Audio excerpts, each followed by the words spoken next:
Alright, so we got the Jake Paul Mike Tyson fight. I will be making a video after those fights, giving you my reaction. But today I want to talk about interim titles. Interim titles are, they've been in the UFC ever since they began. They've been in boxing for decades. But over the last few years, I'd say from 2022 and on, title fights and interim fights have really gotten out of hand. And like, here, I'm gonna try and find if I can find a list of every interim UFC champ. Just give me if I can spell interim UFC champion. So, with the news that shoot, with the news that Ian Gary and Shavkat will be fighting for an interim title at UFC 310. Let's see here. There's a Reddit page. This is um. Okay, well, this one seems to have most of them here. So, again, it's Reddit, so probably not the most reliable source. But before we get into this, if you like the content, subscribe. That's all I ask. But we're gonna start from heavyweight. We're gonna go down all the way to bantamweight.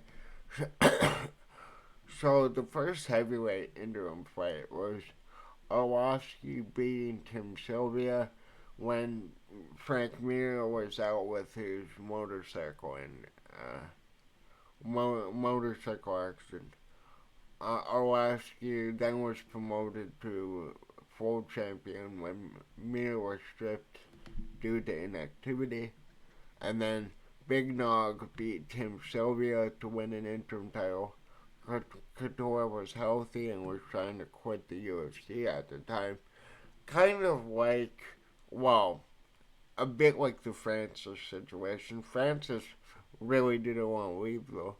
And then Lesnar beat Couture for the full title, even though Big Nog had the interim.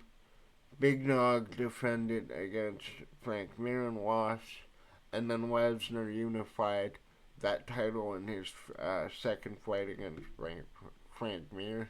Then Carwin beat Mir to get a new title due to Lesnar, and I think that was diverticulitis, I think. And then Lesnar beat Carwin to unify the title. And then later on, we would have Cyril Gahn becoming the interim champ recently over a win against Derek Lewis, and then we all know that Francis beat him, John Jones beat him, John Jones is the current champ. You move on to light heavyweight. Couture beat Waddell for the interim title. Ortiz, at that time, I'm pretty sure was healthy. He just didn't want to fight that year for some reason. And then Couture beat Ortiz to unify the title. And then we have John Jones versus OSP. We know how that went. John Jones beat OSP. We got the interim title. Cormier wasn't stripped of it. And then we know that UFC 200, John Jones popped for steroids, and that fight was canceled. And Anderson Silva versus Daniel Cormier was the fight at UFC 200. Then you get to middleweight. Whitaker beating Yoel Romero in a really good fight when champion Bisping had a knee injury. Bisping would then lose to GSP because Whitaker wasn't available. And then GSP vacated the belt. Whitaker was promoted to full. Adesanya beat Gastelum for an interim, and then Adesanya knocked Robert Whitaker out. And then they had that second fight, which I believe that Robert Whitaker won. Then we move to welterweight. GSP beat Matt Hughes for the interim title. Matt Serra had a herniated disc in his lower back. GSP beat Matt Serra for the unified title after Matt Serra knocked him out to get the title. Condit beat Nick Diaz in their interim title fight. GSP had a torn ACL. Carlos Condit would later go on to become champion after GSP retired, and yeah, Covington beat RDA for an interim title. Woodway, that fight would go on to happen years later. Woodway would defend the belt against Darren Till. I think he knocked out Darren Till in the second round, and then Covington was stripped due to the same inactivity and refusing to fight. Then we get to the weird lightweight one where Tony Ferguson beat Kevin Lee for an interim title. McGregor was healthy but refused to not defend the belt. Khabib beat Ali Quinta, who replaced Ferguson to become full champion. Ferguson tore his LCL at media obligation prior to the fight. That was the wire trip. Ferguson's interim title was stripped. McGregor was stripped of the full title for inactivity. Dustin Poirier beats Max Holloway for the interim title. Then Khabib was out due to Nevada State Athletic Commission suspending him for attacking Dylan Dennis after he beat McGregor.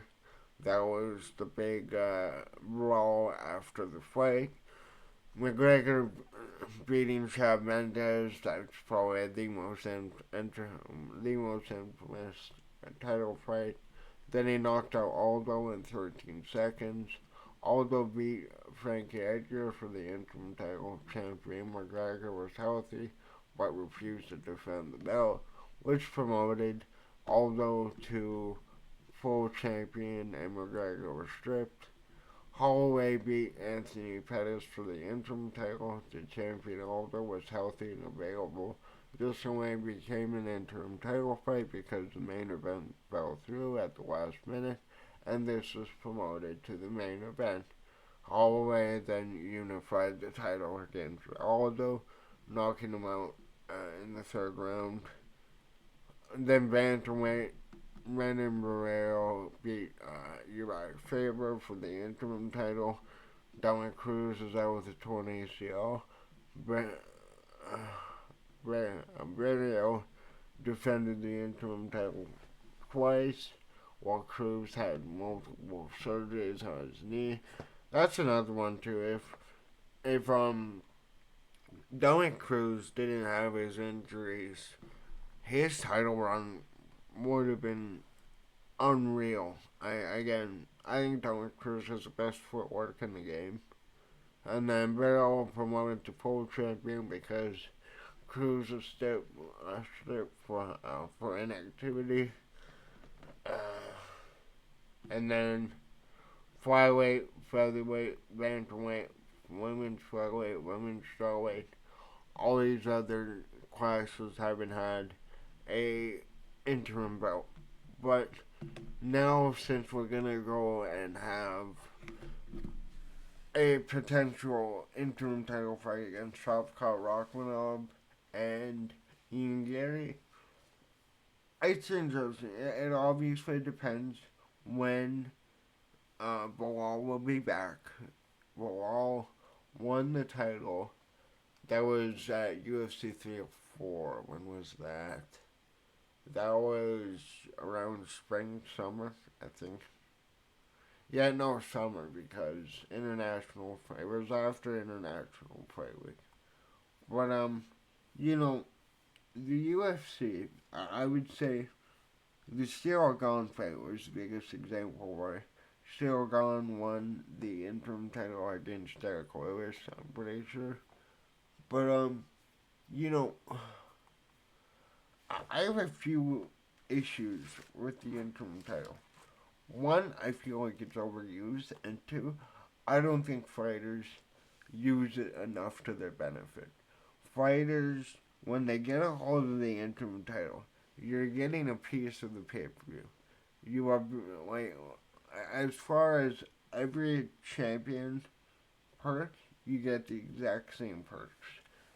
But, Tom Aspinall is the first one to really use it as the real championship, and he's promoting it as the real,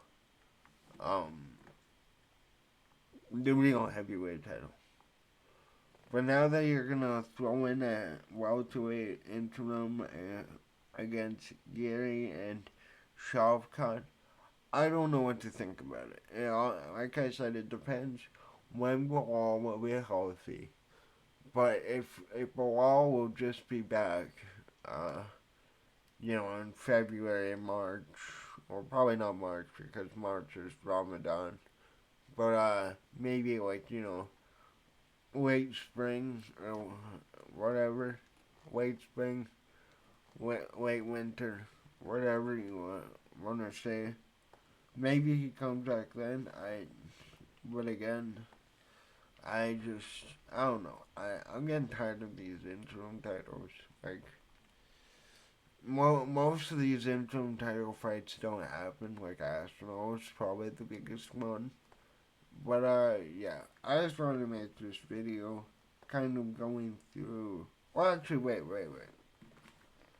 I wanted to make this video going through all the interim title fights and giving my opinion on interims, and that for me, an interim title, they need to be out longer than a year, and I would like to see the interim title be defended. I know Tom Aspinall and very few others have defended the belt, but I mean, it makes no sense to me. You're getting pay-per-view bonus, you're getting the same perks. You can rack up, a couple $1 million with the interim title. But I don't know. We'll have to see what happens in welterweight. Heavyweight too. I'm assuming Aspinall will either be promoted to the undisputed, or Jones will fight Pereira if he doesn't fight Tom. But I don't know. I thought this would be a fun little video going through all of the interim titles, and I would love to hear in the comments, what do you think about the interim title, and when do you think it should be used? Other than that though, this is all I got for this video. Thank you for watching. Yeah, later.